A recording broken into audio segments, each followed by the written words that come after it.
जहां आजकल अमेरिका में सदारती इलेक्शन मौजूए गुफ्तगू है, वहीं दौरान गुफ्तगू झूठ की दीवार का जिक्र भी जरूर आता है। झूठ की दीवार दरअसल अमेरिका की काउंटी मैनहट्टन की मरकजी शाहराह पर मुसव्वरी और आर्ट से वाबस्ता कुछ अफराद ने तामीर की है।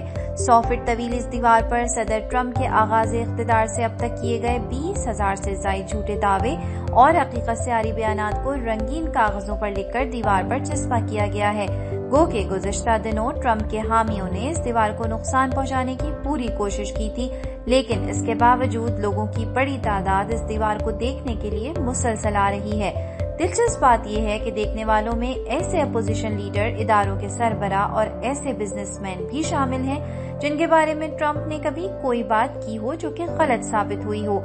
इन 20,000 बयानात को मुख्तलिफ उन्वानात में बांटा गया है और हर एक उन्वान को एक मखसूस रंग दिया गया है ताकि पढ़ने वालों को तलाश करने में आसानी हो। अमेरिका में होने वाले इंतखाबात के मुकम्मल नताइज अभी आने बाकी हैं और अब तक नताइज के मुताबिक ट्रंप की हुकूमत जाती हुई नजर आ रही है। सोचना ये है कि क्या ट्रंप के चले जाने के बाद यहाँ आने वालों में इजाफा होगा। मजीद मालूमाती और लेटेस्ट अपडेट्स के लिए विजिट करना ना भूलें हमारी वेबसाइट www.urducassette.se।